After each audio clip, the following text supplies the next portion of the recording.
I'm sure you've wondered why some words completely change their meaning depending on whether they're used in the masculine or feminine form. And I'm not talking about mistakes or confusion, but about correct uses, recognized and with their own history. In this video, we'll go over 12 words that completely change depending on the grammatical gender in which they're used.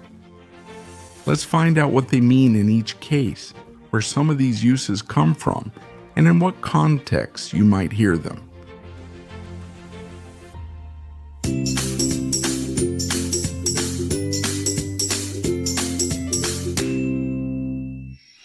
Number 1, el capital, la capital.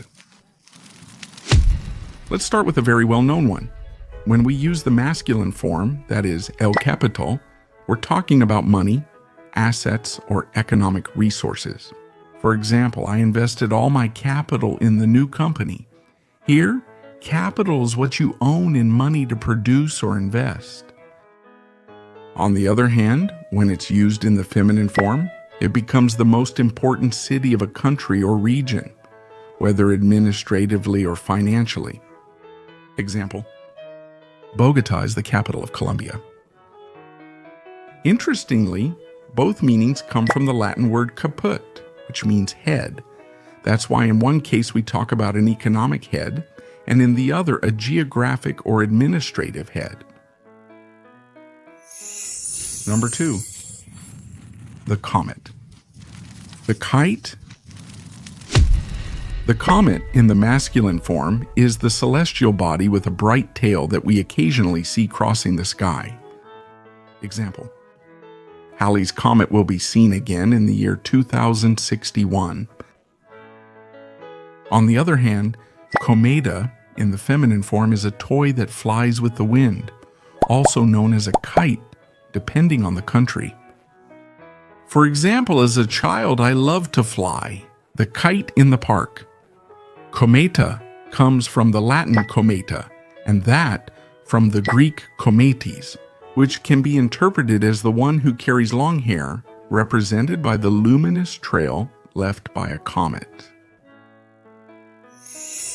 Number 3, the priest, the cure. Here, the confusion can be funny. The masculine form cura means the priest or the religious figure of the Catholic Church. For example, the parish priest visited us yesterday. When cura is used in the feminine form, it means the remedy or specific treatment to cure and heal a disease. As understood in the phrase, they found the cure for that ailment. The word cura comes directly from Latin and refers to care, attention, concern, and occupation. But it also came to mean managing a public matter, and from there, its religious origin. Number 4, the forehead, the front.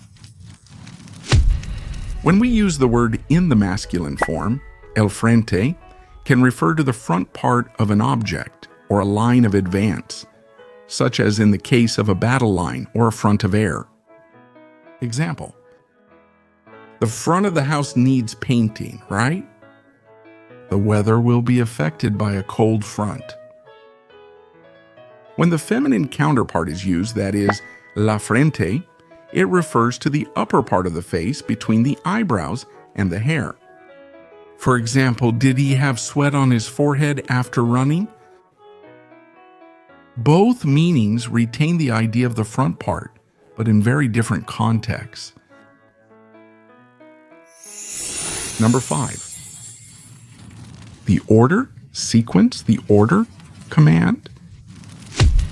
This is one of the cases where changing the gender completely changes the meaning of the word. In the masculine form, it refers to the arrangement or correct sequence of things, as in the phrase, "The order in the office is admirable."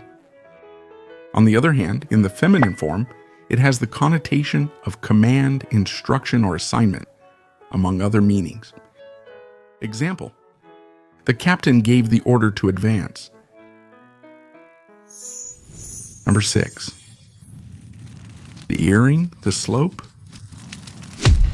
The masculine noun refers to a piece of jewelry or ornament that hangs from the ear. An example of this is the phrase, "He wore a gold earring." On the other hand, the feminine noun, la pendiente, means the slope or incline of a piece of land or surface. For example, the slope of the mountain was very steep. In both cases, the word pendiente comes from the Latin pendentis, and in one way or another means to hang from something. Before we continue, don't forget to subscribe to this channel and turn on the bell to get notifications about new videos. Number 7. Cholera, anger. At this point, we move from medicine to emotion. Cholera in the masculine form is a serious infectious disease caused by a bacterium. For example, cholera was a feared epidemic in the 19th century, and la cholera in the feminine form means intense anger or rage. As an example, we can say, his anger led him to make hasty decisions. It is worth noting that both meanings evoke something strong and dangerous, but on different levels. Number 8. The moral morality. In this pair, we notice a shift from botany to philosophy, and that's because the masculine version, el moral, refers to the tree that produces the mulberry fruit. For example, the mulberry tree in the garden bears fruit in the summer. On the other hand, la moral, the feminine noun, is the set of principles or values that guide human behavior. Example, he followed his morals. Both words come from different roots, since moral comes from the Latin mora, and morality comes from the Latin word moralis. Number 9.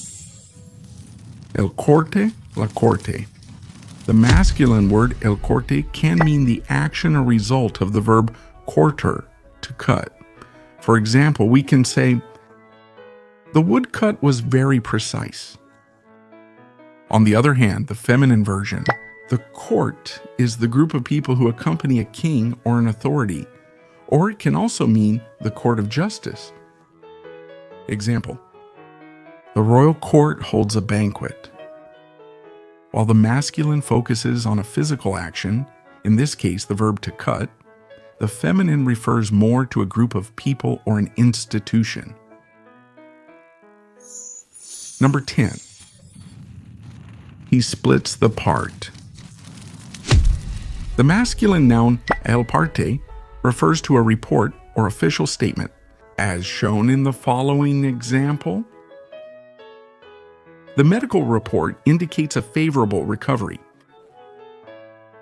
The feminine counterpart, la parte, means a portion of a whole or a person or party involved in something.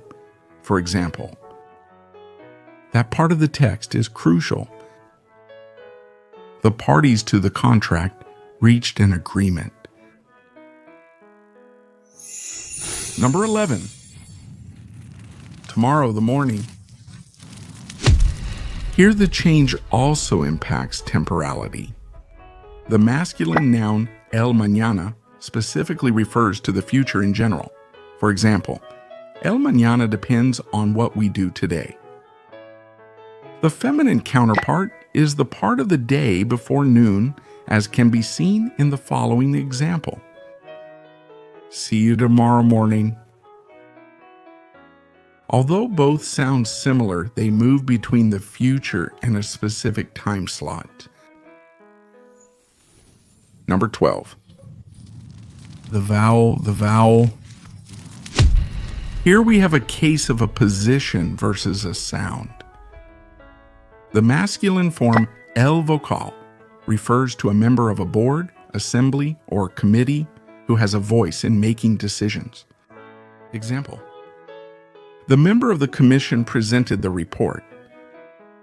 In the feminine case, the vowel is the letter that represents a vowel sound, which in Spanish are 5, A, E, I, O, U. An example is, the word amor contains 2 vowels. And you?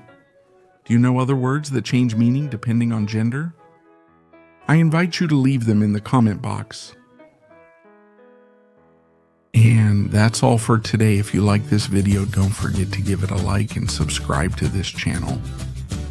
I also invite you to turn on the notification bell so you'll know when there's a new video.